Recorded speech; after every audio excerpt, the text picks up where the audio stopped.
안녕하세요. 버티고 버티면 좋은 날이 찾아오겠다 생각했는데 결국 이혼을 하게 되었습니다. 시어머니고 아주버님이고 남편이고 전부 다 문제긴 했지만 결과적으로는 제 잘못이 제일 크다는 생각이 드네요. 하지만 그게 이혼에 있어서 유책 배우자가 저라는 이야기는 절대 아닙니다. 결혼하기 전부터 시어머니가 엄청 유난스러운 사람이라는 건 진작에 알고 있었어요. 결혼 허락을 받으러 처음 인사를 드리러 갔을 때부터 시작되었고 결혼하고 나서도 시어머니하고는 절대 잘 지낼 수 없다는 확신까지 있었거든요. 똥이 무서워서 피하는 게 아니라 더러워서 피한다는 말처럼 애초에 처음부터 시자질에 맞설 생각을 하는 게 아니라 결혼부터 다시 생각했어야 했는데 그러지 못했다는 게 정말 아쉬울 따름이네요. 저희 친정어머니께서 친할머니한테 엄청 당하면서 살아오셨어요. 저희 할머니가 소위들 말하는 시자 10월드의 전형적인 표본이라고 해도 과언이 아닐 만큼 유난스러운 분이셨거든요. 그 영향 때문인가 저는 다른 것보다 저희 어머니처럼 당하고만 살지는 말아야겠다는 생각을 평소부터 가지고 있었습니다. 무조건 당해주는 게 아니라 똑같이 맞서 싸운다면 시어머니도 분명 저를 어렵게 알고 더는 허튼 짓을 하지 않을 거라 생각했던 게 저의 불찰이었어요. 가장 좋은 방법은 맞서 싸우는 게 아니라 애초에 처음부터 결혼 자체를 안 했어야 했다는 걸 비로소 이혼을 하고 나서야 깨달았다는 게 정말 아쉬울 따름이네요. 남편이 어느 정도 중간 역할을 해주기만 한다면 좋았겠지만 그래주지 못했어요. 제 경험상 시어머니가 평범한 시어머니가 아니고 10월드 시자 시어머니라면 높은 확률로 남편이 중간 역할을 제대로 못해주는 것 같더라고요. 남편이 그랬듯이 저희 아버지도 어머니와 할머니 사이에서 중간 역할을 제대로 못해주셨죠. 결혼 전부터 보여준 남편의 미온적인 태도만 봐도 저희 아버지가 그랬던 것과 별반 다를 바 없는데 왜 그걸 놓치고 저 혼자 시어머니랑 기싸움에서 이기면 되는 거 아니겠나 생각했는지 참 후회가 되네요. 아무튼 처음 시댁에 인사를 드리러 갔을 때부터 시어머니가 보통 사람이 아니라는 건 대번에 알 수 있었습니다. 남편 위로 나이차가 5살이 나는 형이 한 명 있어요. 시어머니가 시자질을 시작하게 된 것도 따지고 보면 아주버님 때문에 그랬던 게 컸습니다. 시댁이 장남을 최고로 여기는 그런 집구석이었거든요. 둘째인 남편도 형인 아주버님한테 양보하는 게 당연하다고 생각하는 사람이었고요. 시어머니는 남편이 저러니 며느리인 저 또한 아주버님한테 당연하게 양보를 해야 한다고 생각을 했는가 봐요. 아무튼 처음 인사를 드리러 간 날부터 아주버님에 대한 시어머니의 사랑이 정말 대단하구나 싶었습니다. 제가 둘째 아들인 남편과 결혼 허락을 위해 찾아간 자리였는데도 불구하고 하루엔 종일 아주버님에 대한 이야기 말고는 꺼내질 않으셨거든요. 그나마도 남편에 대한 이야기는 전부 첫째인 아주버님과 남편을 비교하는 이야기를 할 때뿐이었어요. 공부를 해도 운동을 해도 그 어떤 걸 해도 남편은 장남인 아주버님 하던 것에 발끝도 따라가지 못했다는 이야기만 계속해서 꺼냈습니다. 첫째가 좋은 유전자를 다 가지고 태어나서 둘째가 아무 재주도 없었다. 뭐 그런 이야기를 하고 싶었던 것 같아요. 내가 지금 누구랑 결혼하겠다고 결혼 허락을 받으러 왔는지 싶을 정도로 듣고 있는 게 다 민망할 만큼 대화의 화제가 아주버님 이야기밖에 없었습니다. 심지어 상에 차려주셨던 음식 또한 아주버님 입맛을 고려해서 차려내신 거였지요. 남편이 좋아하는 음식은 하나도 없었습니다. 그날 자리에 아주버님은 같이 있을 필요도 없었는데 시어머니가 억지로 불러내서 자리 하나 차지해서 버티고 앉아 있었지요. 그 와중에도 어머님은 저희랑 이야기하는 건 뒷전이고 아주버님 밥 먹는데 팔이 안 닿을까봐 멀리 있는 반찬들 집어주면서 밥그릇 위에 올려주고 계셨죠. 이것도 먹어봐라, 저것도 먹어봐라. 거의 수발을 들고 있다고 해도 무방할 만큼 아주버님 챙기는데 여념이 없었습니다. 이미 정이 떨어질 만큼 떨어져서 이혼해버린 마당에 이런 이야기를 꺼내는 게 맞는가 싶지만 그래도 객관적으로 봤을 때 남편이 아주버님보다 못한 게 하나도 없었거든요. 직업이면 직업, 벌이면 벌이. 외모 또한 남편이 아주버님에 비해 떨어지는 게 하나도 없었어요. 왕년에야 아주버님이 남편보다 모든 걸 다 잘했다지만 과거에 사는 것도 아닌데 지금이 중요하지 옛날에 뭘 얼마나 잘했던 게 중요한 게 아니잖아요.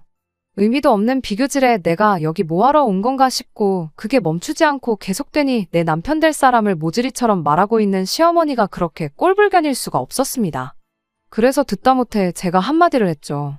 제가 볼 때도 아주버님이 어디 가서 그렇게 빠지는 사람이 아닌 것 같은데 왜 아직도 장가도 못 가고 독립도 못해서 어머님 밑에서 살고 있는지 모르겠다고요.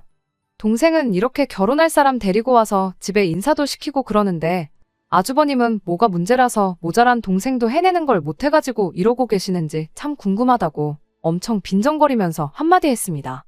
아무리 눈치가 없는 사람일지라도 제가 무슨 의도로 저런 말을 했는지 대번에 그 이유를 알아차릴 만큼 노골적으로 빈정거렸다 보니 아주버님 표정만 봐도 기분이 많이 상했다는 걸 알 수 있었어요. 어머님은 아주버님 반찬 챙겨준다고 내 말을 못 들은 건지 아주버님 기분 살피느라 대답을 피하는 듯 보였는데 아주버님은 저 때문에 자리가 불편해졌는지 혼자서 깨작거리기만 하다가 배불러서 그만 먹어야겠다 말하더니 귀한 몸을 이끌고 혼자 방으로 들어가더라고요. 이제 당사자도 없으니 쓸데없이 아주버님 자랑은 그만 듣겠구나 싶었는데 그 와중에 시어머니가 아주버님 좋아하는 반찬들은 남겨놓아야 한다며 한참 저희 밥 먹고 있는데도 메인 반찬이라고 할 수 있는 것들부터 채워대기 바빴습니다. 막상 아주버님 먹인다는 음식들을 빼고 나니까 집에서 대충 밥 먹을 때 차려놓은 밥상 마냥 풀떼기에 마른 반찬밖에 남아있질 않았어요. 어차피 어머님 반찬 솜씨 평가하겠다고 갔던 자리가 아니고 음식도 제 입맛에는 그다지 맞지 않았으니 반찬 몇 개 치워버린 게 대수는 아니었습니다. 그렇게 식사가 끝났는데 아주버님이 자리에 없는데도 불구하고 시어머니는 장남자랑에 여념이 없었어요. 지금은 살이 조금 쪄서 그렇지 어릴 때는 연예인 누구랑 판박이었네 하면서 동네에 아주버님 좋다고 쫓아다니던 여자들이 한두 명이 아니었다고 하질 않나? 공부도 곧잘 했어서 선생님들한테 칭찬도 자자했다질 않나? 알고 싶지도 않았고 알 필요도 없는 이야기만 계속해서 늘어놓기 시작했어요. 관심도 없는 아주버님 이야기에 맞장구를 쳐주는 것부터가 고역이었죠. 그때 당시가 아무래도 제가 남편과는 가장 사이가 좋을 때였다 보니 더더욱이 남편은 눈길도 안 주고 아주버님만 우쭈쭈 해주고 있는 시어머니한테 그렇게 기분이 나쁠 수가 없었어요. 저희랑 전혀 상관없는 제3자가 들으면 제가 남편이랑 결혼하는 게 아니라 첫째랑 결혼하는 줄 알겠더라니까요. 그 덕에 시어머니에 대한 첫 인상도 최악이었고 제 기분 또한 그에 못지않게 나쁜 상태였습니다. 집에 돌아오는 길에 남편도 제가 심기가 불편했다는 걸 눈치챈 건지 별다른 말 없이 먼 산만 보면서 제 눈치만 살살 볼 뿐이었습니다. 그런데 또 눈치나 보고 있는 남편 꼴을 보니 그것도 부하가 치밀더군요. 차라리 뭐 시시껄렁한 농담이라도 한마디 하던가 해서 분위기 좀 바꿔줬으면 좋겠는데 그런 주변머리도 없나 싶었죠. 결국 저희 집 근처까지 도착하고 나서 제가 참다 못해서 먼저 말 한마디 꺼냈습니다. 이게 다 무슨 상황이냐고.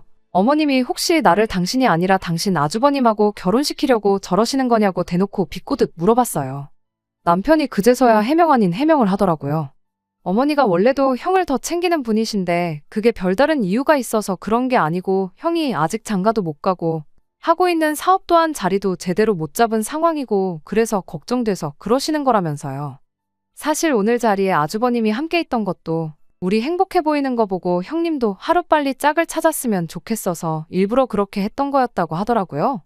딱 보기엔 장남 편애하고 차별하는 것처럼 보일지라도 실상은 그런 분이 아니라면서 어머니를 감싸주는데 급급했습니다. 결혼하고 나서 몇 번 지내다 보면 자기 말이 틀린 게 아니라는 걸 알게 될 거라나요. 사실은 마음이 따뜻하신 분이라는 남편의 설명을 들었지만 안 좋은 생각이 도무지 떨쳐지지가 않았어요.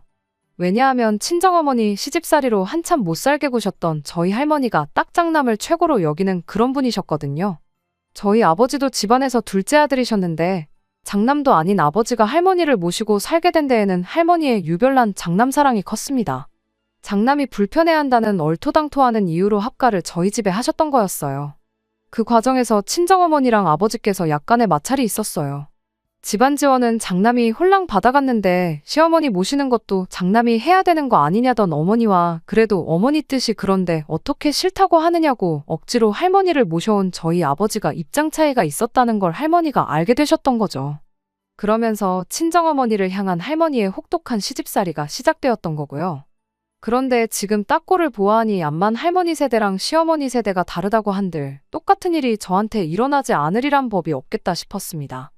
하지만 남편은 절대로 시어머니를 모시고 살 일은 없을 테니 걱정 말라고 확실하게 못을 박았어요. 제 앞에서 그렇게 확신에 차서 말하던 것처럼 어머님 앞에서도 한마디 할 줄 아는 사람이었으면 참 좋겠다 싶었습니다. 아무튼 남편이 어머님 모시고 살 일은 죽어도 없다고 너무 확신에 차서 말을 했다 보니 저도 믿는 것 말고는 할 수 있는 게 아무것도 없었어요. 시대가 바뀐 만큼 저희 할머니가 친정어머니한테 하셨던 만큼은 아니겠거니 싶었고 시댁과는 그냥 1년의 명절이나 생신 같은 굵직굵직한 날에만 그렇게 딱 1년에 4-5번 정도만 얼굴 보고 지내면 별 문제 없을 거라고 너무 쉽게 생각했습니다. 아무튼 그렇게 저희는 본격적으로 결혼 준비를 시작하게 되었습니다. 상견례까지 다 끝난 상황이었는데 결혼식 날짜를 잡는데 시댁이랑 저희 집이랑 의견 충돌이 조금 있었어요. 당시 코로나가 한참이던 때라 하객수가 100명이 넘으면 안 되는 상황이었거든요. 저희 집은 50명이든 100명이든 뭐가 문제냐고, 언제 끝날지도 모르는 상황이고 앞으로 몇 년이나 이렇게 살아야 할지도 모르는데 하루라도 빨리 식을 올리는 게 맞다는 의견이었고, 시댁에서는 그렇게 하면 결혼 비용 본전도 못 찾는다고, 못해도 양가 합쳐서 500명 정도 부를 수 있을 때까지 기다려야 한다는 의견이었습니다. 알고 보니 시댁에서 저희한테 2천 정도 지원해주겠다던 돈이 있었는데 축의금 들어올 걸 감안해서 주기로 했던 거였어요. 시댁이 아들 장가가는데 돈 한 푼 못 보태줄 만큼 상황이 어려웠던 게 아니었는데 그 돈은 물어보나 마나 언제 결혼할지도 모를 아주버님을 위해 쓸 수가 없는 돈이었고 그나마 축의금 들어온 거라도 저희한테 줄 테니 감지덕지 하라는 소리였던 겁니다. 그래서 그냥 그 돈 안 받겠다 하고 결혼식 먼저 올리기로 했습니다. 막상 그렇게 식을 올리니 결혼식에 참석을 안 했어도 계좌이체로 들어온 축의금이 상당했어요. 저희 집에 제 지인들부터 시작해 부모님 지인들까지 들어온 게 합쳐서 3천이 넘었는데 시댁에도 비슷하게 들어왔었을 거라 생각됩니다. 애초에 하객 500명을 부를 수 있을 때까지 기다리자던 게 있으니 그 이상이 될 수도 있었겠지요. 남편이 다른 건 몰라도 자기 지인들이나 회사 동료들한테 들어온 축의금은 받아갈 수 있겠냐고 물어봤는데 대차게 거절당했어요. 아주버님 사업하는데 지원해줄 돈이니까 탐내지 말라면서 딱 잘라 거절했다대요. 저희가 안 받겠다고 했던 거니 딱히 할 말은 없었지만 그래도 자기 앞으로 들어온 축의금까지 전부 다 형한테 주겠다고 하는 시어머니한테 남편 또한 많이 실망한 듯 보였습니다. 결혼하고 처음 몇 달간은 정말 가야 할 일이 아닌 이상 시댁 근처에는 찾아가지도 않았어요. 제가 결혼 전에 생각했던 대로 시댁과 어느 정도 거리를 두고 지내니 남편과 저희 사이는 더할 나위 없이 좋았습니다. 그때까지만 해도 시댁 때문에 저희가 이혼을 하게 될 것이라고는 생각조차 하지 못했지요. 코로나가 끝날 기미를 보이지 않고 저희 회사에서 확진자가 속출하기 시작하면서 몇몇 부서가 재택근무를 하게 되었습니다. 거기에는 저도 포함이 되어 있었고요. 재택근무 해보신 분들은 아시겠지만 집이라고 해서 일이 더 편하고 그런 것만은 아니었어요.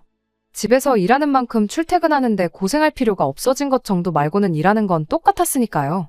그런데 시어머니는 제가 집에서 일하게 된 걸 가지고 제가 무슨 실직이라도 한 것처럼 받아들이셨나 보더라고요. 하루는 저한테 전화가 오더니 너 그렇게 집에만 있을 거면 차라리 나가서 우리 아들 일이나 도와주라는 말을 꺼내왔어요. 제가 재택근무를 하는 거지 회사에서 잘린 게 아니다. 집에서 노는 게 아니라 일을 하고 있는 거다 아무리 설명을 해도 시어머니는 제 말을 들을 생각이 없어 보였습니다. 집에서 일하나 아주버님 업장에 가서 일하나 뭐가 다르냐고요. 거기 가면 책상도 있고 컴퓨터도 있고 다 있는데 못할 게 뭐가 있냐는데 어이가 없더라고요. 제가 해야 할 일이 있는데 아주버님 일을 어떻게 도와주겠냐 그렇게 했다가 저 회사에서 잘리거든 어머님이 책임지실 거냐고 따졌더니 회사에서 너한테 사무실 나오지 말고 집에서 일하라고 한 게 이미 잘린 거나 마찬가지 아니냐입니다. 사무실 나와봐야 쓸모가 없으니 집에서 일하라고 한 거 아니겠냐고 보아하니 조만간 잘릴 것 같은데 이참에 그냥 회사 그만두고 아주버님 일이나 도우라는 얼토당토 않는 소리를 하더라고요.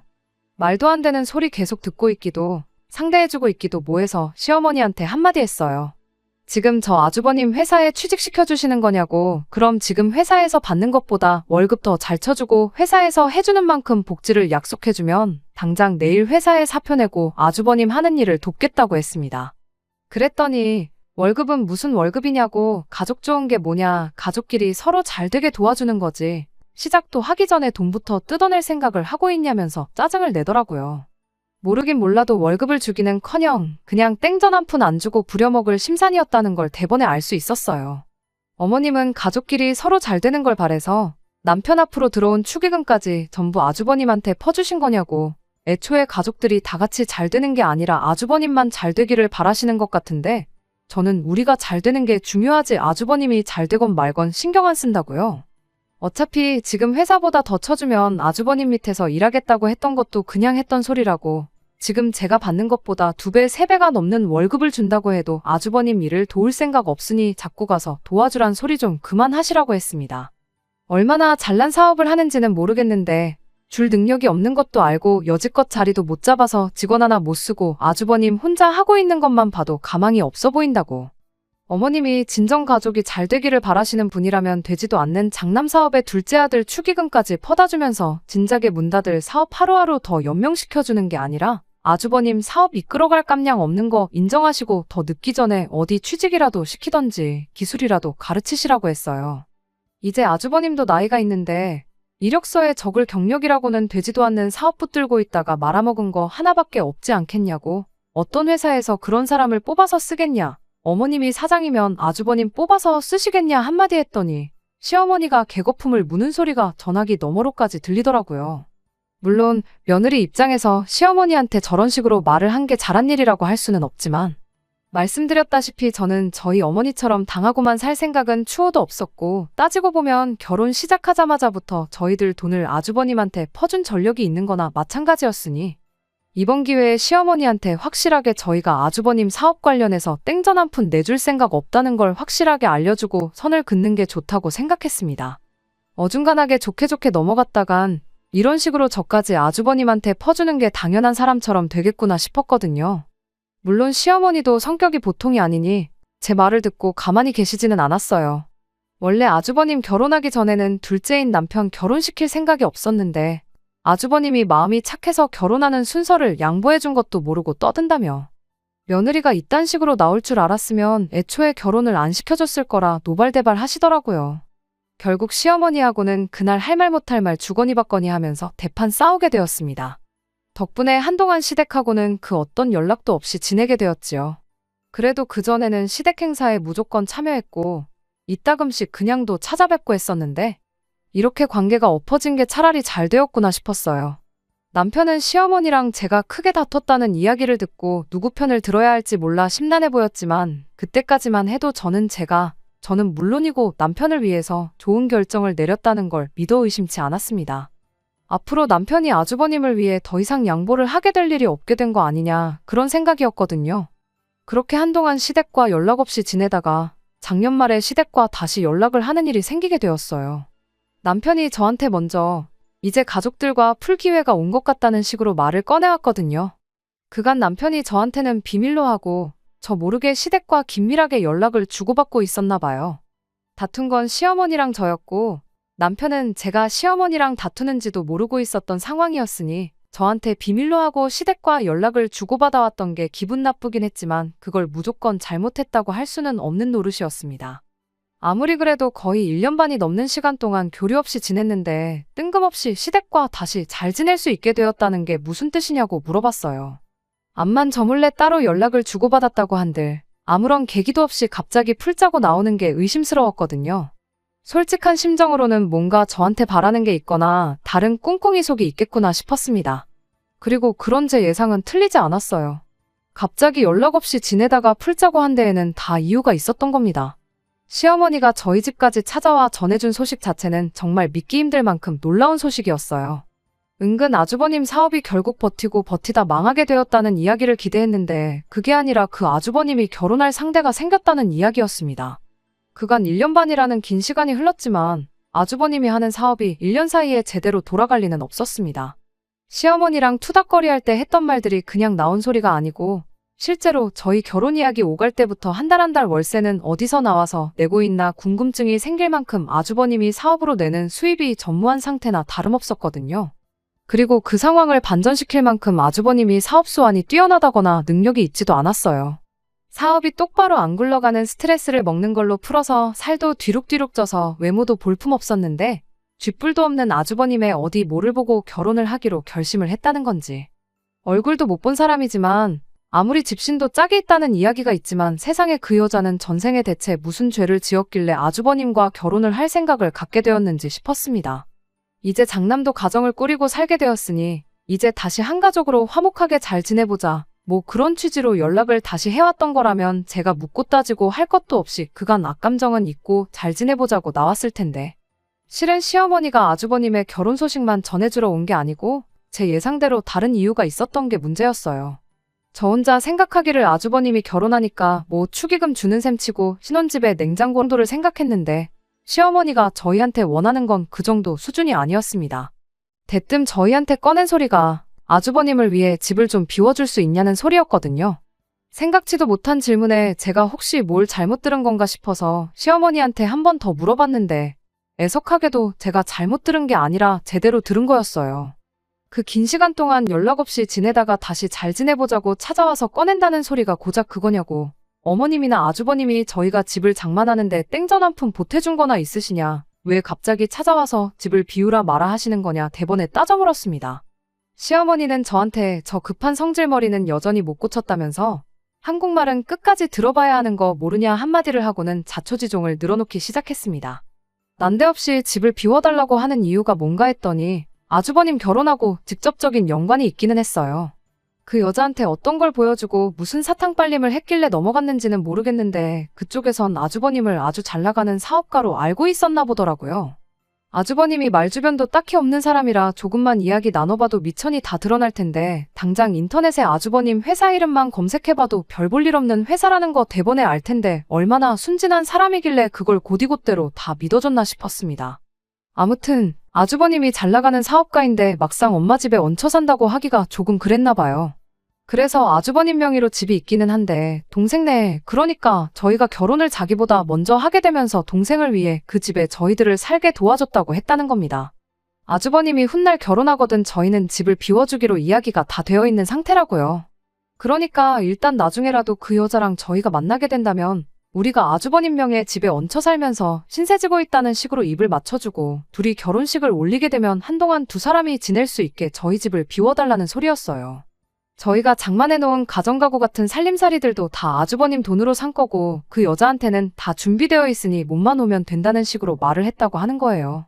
얼굴 한번 못 본 그 여자도 문제지만 아주버님이 저희 집을 자기 집이라고 하면서 저희가 피땀 흘려 모은 돈으로 장만한 살림살이들 쓰고 있는 생각을 하니 온몸에 소름이 다 돋더라고요. 어디 그게 가정가구 뿐이겠나요? 당장 내 침대에서 누군지도 모르는 사람이랑 그렇게 싫어하는 아주버님이 누워 잔다는 생각만 해도 구역질이 날 정도였어요. 얼토당토하는 자초지종을 설명하고 있는 시어머니한테 더 들을 것도 없으니 그만 말하셔도 된다고 집을 비워줄 생각은 추호도 없으니 그렇게 아시라고 딱 잘라 거절을 했습니다. 집을 비워줄 거면 어머님 댁을 비워주시면 되는 거 아니냐고 보아하니 저희랑 다시 잘 지내고 싶어서 연락한 게 아니신 것 같은데 억지로 저희들 비위짝 맞춰가면서 집을 비워달라 하실 필요나 있냐고 되물었죠. 시어머니는 말 끊지 말고 끝까지 들으라면서 당신 집을 비우면 안 되는 이유랍시고 또 얼토당토하는 소리를 꺼내기 시작했어요. 시댁을 비워주자니 시부모님이 갈 곳이 없다는 게 가장 큰 이유였습니다. 같이 한 집에 살고 있는 그림을 보여주자니 그 여자가 장남이라 부모를 모시고 사는구나 부담을 가질 것만 같고 반대로 아주버님한테 집을 넘겨주고 나가서 살자니 시댁에 남은 돈으로 멀끔할 집을 구할 여력이 안 된다는 게 두 번째 이유였습니다. 저희 결혼할 때만 해도 시댁이 형편이 어려운 게 아니었는데 그동안 모아뒀던 노후자금 전부 아주버님 사업에 처발라주느라고 노후자금이 바닥을 보이기 시작했나 보더라고요. 그 돈으로 집을 구해봐야 허름한 반지 하나 단칸방 정도밖에 못 구할 것 같은데 그러면 또 잘나가는 사업가라고 말한 거랑 모순이 되지 않겠냐고. 그리고 시부모가 가난한 걸 알게 되면 결혼 후에 언젠간 모시고 살게 되지는 않을까 하는 부담감이 생기지 않겠냐는 겁니다. 거기에 저희가 결혼한 지 몇 년이나 지난 것도 아니고 가정가구도 그나마 최신 가정가구들을 쓰고 있는데 억지로 시댁을 아주버님 집으로 꾸며준다고 한들 도배장판하고 가정가구 바꿔가며 새로 꾸미는 것보다 비용적인 측면에서 훨씬 경제적이지 않겠냐는 거예요. 그 말을 듣고 있자니 저도 모르게 온몸에 소름이 쫙 돋았어요. 어디서 많이 들은 레파토리였는데 곰곰이 생각해보니 저희 할머니가 장남 눈치 보인다고 둘째인 저희 아버지한테 당신 좀 모시고 살라고 했던 거랑 거의 똑같은 상황이구나 싶었습니다. 이대로 저희 집을 안 내주면 어떻게든 시댁을 아주버님 집으로 꾸며주고 허름한 단칸방을 구하는 게 아니라 아예 우리 집에 짐 싸들고 찾아올 수도 있겠구나 그 생각을 하니까 온몸에 소름이 다 돋았어요. 시어머니 꼴을 보아하니 제 입에서 아주버님을 위해 내 집을 양보해주겠다는 말이 나오기 전까지는 돌아갈 생각이 없어 보여서 시어머니한테 단호하게 절대로 그럴 일은 없을 테니 꿈깨시라고 한마디 했어요. 그런 말도 안 되는 사기 결혼에 가담할 생각은 추호도 없다고요. 어차피 그 여자도 사기 결혼 당했다는 거 눈치채는 건 시간 문제일 텐데 그렇게 장가 보내봐야 결혼하자마자 이혼남 만드는 거랑 뭐가 다르겠냐고 단호하게 시어머니 제안을 거절했어요. 시어머니는 불만 가득한 얼굴로 괜히 시간 낭비했다며 결국 집으로 돌아갔습니다. 다른 것보다 남편이 원망스러웠어요. 아무리 부모 자식 간이라지만 시어머니한테 안 된다고 딱 잘라 거절하는 게 제가 아니라 남편이었으면 일이 더 쉬웠을 텐데. 남편이 시댁과 다시 잘 지낼 기회라고 말을 꺼낸 걸 보면 이 상황을 알고 시어머니한테 어떻게든 저를 설득해보라고 말을 했다는 소리잖아요.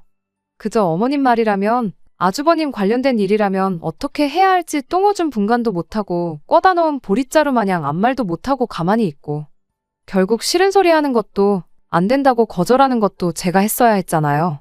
그래서 시어머니가 집에서 나가자마자 남편한테 한마디 했어요. 당신이 똑바로 중심 좀 잡아주면 안 되겠냐고요. 맨날 이게 뭐냐고 모르긴 몰라도 평생 부모 말에 거역 한 번 안 하고 형한테 양보해주던 착한 둘째 아들이 여자 하나 잘못 만나서 돌변했다고 생각하실 거 아니겠냐고. 나만 중간에서 멀쩡히 잘 지내는 가족들 사이 갈라놓는 악녀가 되는 거 싫다고 그렇다고 아주버님한테 집까지 내줘가며 전 재산 쪽쪽 빨아먹히는 거 그냥 두고 보는 건 더 싫다고. 당신 이제 결혼했으면 이 집의 가장이지 더 이상 형한테 다 양보하고 빼앗기는 호구가 아니지 않냐. 그러니 착한 둘째 아들이 아니라 우리 집 가장 역할 좀 제대로 해달라고 한마디 했어요. 그리고 시어머니 성격에 이야기 마무리 짓지 않고 그냥 돌아간 걸 보니까 내 생각엔 빠른 시일 내로 아주버님한테 시댁 넘겨주고 우리 집으로 짐 싸들고 찾아오실 것 같다고 제 생각을 말해줬습니다. 그때 어머님 찾아온 거 거절 못하고 모시고 살게 되기라도 한다면 그땐 나는 당신하고 더 이상 부부로 지낼 수 없을 것 같으니 혼자 시부모님 모시면서 남은 평생 형한테 있는 족족 빨아먹히고 퍼주고 그렇게 살고 싶거든 한번 해보라고 했어요. 남편도 결혼 전에 자기가 약속하지 않았냐고 시부모님 모시고 살 일은 절대 없을 테니 그건 걱정하지 말라고 한마디 하더라고요. 그때는 남편 말을 믿는 것 말고는 달리 방법이 없었습니다. 아니나 다를까 한 2달 정도 지나고 시부모님이 저희 집에 여행 가방 끌고 찾아왔어요. 일이 이렇게 되었으니 당분간 집이 구해질 때까지 신세 좀 지자고 하시는데 무슨 의도로 찾아왔는지는 안 봐도 뻔했습니다. 솔직히 남편이 그렇게 약속을 했다고 한들 막상 일이 닥치면 제대로 말이나 꺼낼 수 있을지 심히 걱정이 되었거든요. 특히 어머니 앞에서 아쉬운 소리 못하고 그냥 모시고 살면 안 되냐고 묻지는 않을까 너무 걱정이었는데 의외로 남편이 이것 말이 다르지 않냐고 단호하게 말을 꺼내더라고요. 여기까지 오시느라 힘드셨을 텐데 하루만 머물고 가시라는 말도 마음이 약해질까봐 못하겠다고 지금 당장 택시 잡아드릴 테니 짐 들고 다시 집으로 돌아가시라고요. 시어머니가 내가 널 어떻게 키웠는데 이렇게 내 뒤통수를 칠 수가 있냐 노발대발하시면서 며느리 하나 잘못 받아 집안꼴이 이게 뭐냐. 너는 마누라 때문에 부모를 길바닥으로 내몰 셈이냐. 이 결혼을 허락해준 내 잘못이다 가슴을 내리치며 대성통곡을 하더군요. 한바탕 난리통을 치른 끝에 시부모님은 결국 저희 집에 들어오지도 못하고 다시 집으로 돌아가야 했어요.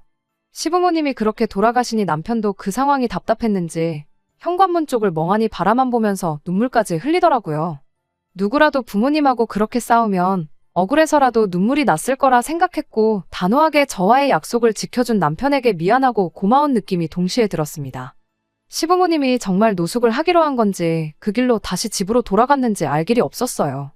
어머님 성격상 아주버님을 위해서라면 정말 길바닥 신세를 감내하실 수도 있겠구나 싶었거든요. 남편이 그날 저녁에 아주버님한테 몰래 전화를 해보니 아주버님이 네가 어떻게 그럴 수 있냐고 불같이 화를 냈는데 자초지종을 알고 있는 꼴을 보아하니 시부모님이 그냥 집으로 돌아오신 것 같아 보여서 일단 안심을 했습니다. 아무튼 이번엔 남편까지 나서서 시부모님 문전박대하고 저녁엔 아주버님하고 전화로 한바탕 했다 보니 이제는 정말 시댁과 완전히 연을 끊고 지내게 되었어요. 남편이 그 뒤로 시댁에 몇 번 연락을 해봤지만 시부모님도 아주버님도 대놓고 남편의 연락을 피했고 그렇게 저희는 시댁하고 완전히 연을 끊고 지내게 되었습니다.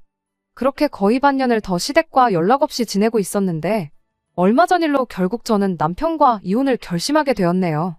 얼마 전 남편이 난데없이 저한테 이제 시댁하고 다시 사이좋게 지내면 안 되겠냐고 말을 꺼내왔어요. 그런데 그 말이 그렇게 서운하게 들릴 수가 없더라고요. 남편 또한 시댁하고 등지고 살게 된 게 마치 저 때문이라고 생각하는 것처럼 보였거든요. 처음부터 당신이 중간 역할 잘해줬으면 생기지도 않았을 일 아니겠냐고요. 아무튼 아주버님한테 우리 집을 내줄 생각은 추호도 없고 시어머니 집을 아주버님한테 넘겨주고 두 분을 우리 집에 모실 생각 또한 눈꼽만치도 없다고.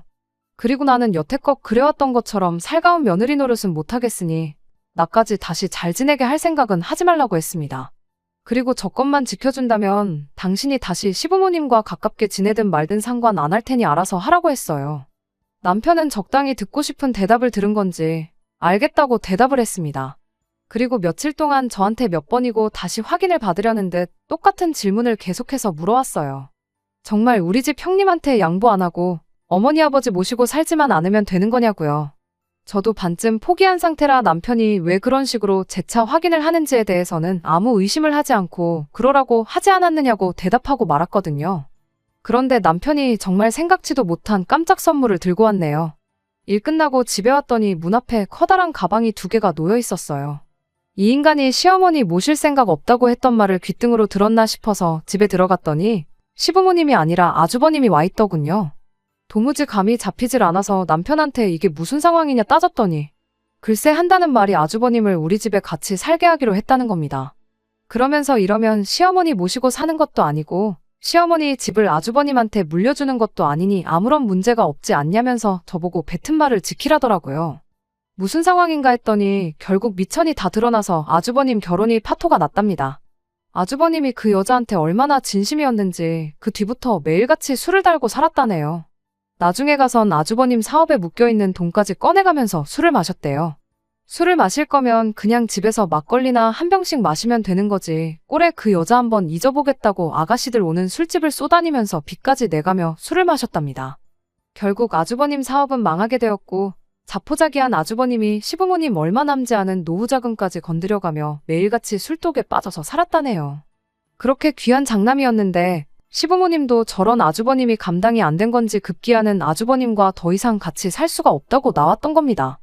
그 과정에서 남편이 저한테 시부모님과 다시 잘 지내자고 설득을 했던 거였고 거기서 제가 시부모님만 안 모시고 살면 문제없다고 한 소리를 가지고 아주버님이 우리 집에 들어와 살기로 하면 제가 아무 말도 안 하고 넘어갈 거라고 생각을 했던 겁니다. 여기까지 버티고 살았으니까 제가 무슨 일이 있어도 자기랑 이혼하지 않을 거라는 확신이라도 있었던 걸까요?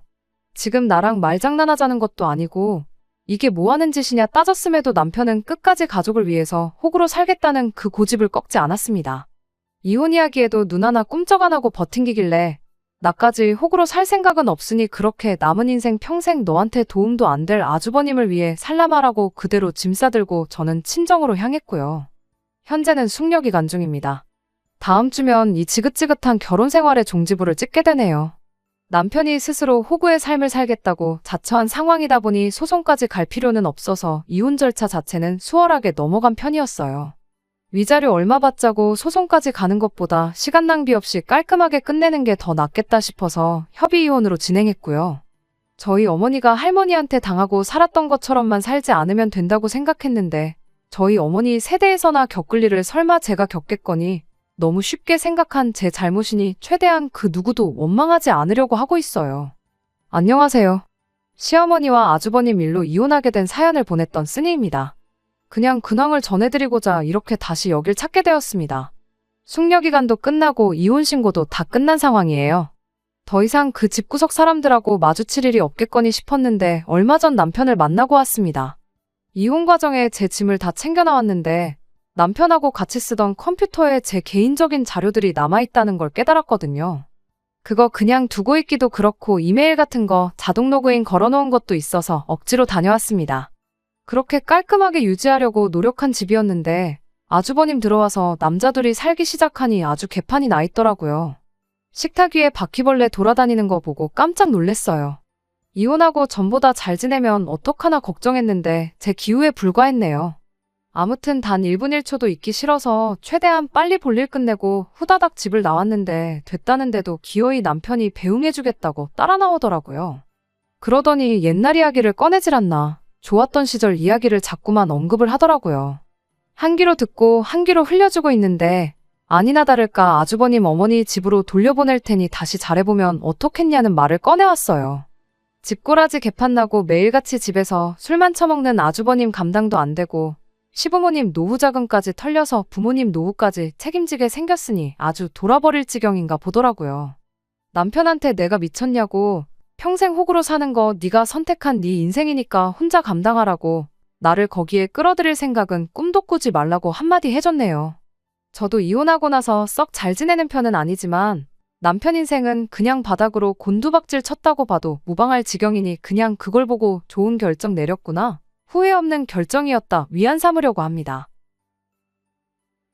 끝까지 들어주셔서 감사합니다. 오늘의 사연은 여기까지입니다. 구독과 좋아요, 알람 설정 부탁드리고 더 좋은 사연으로 다시 찾아뵙겠습니다. 감사합니다.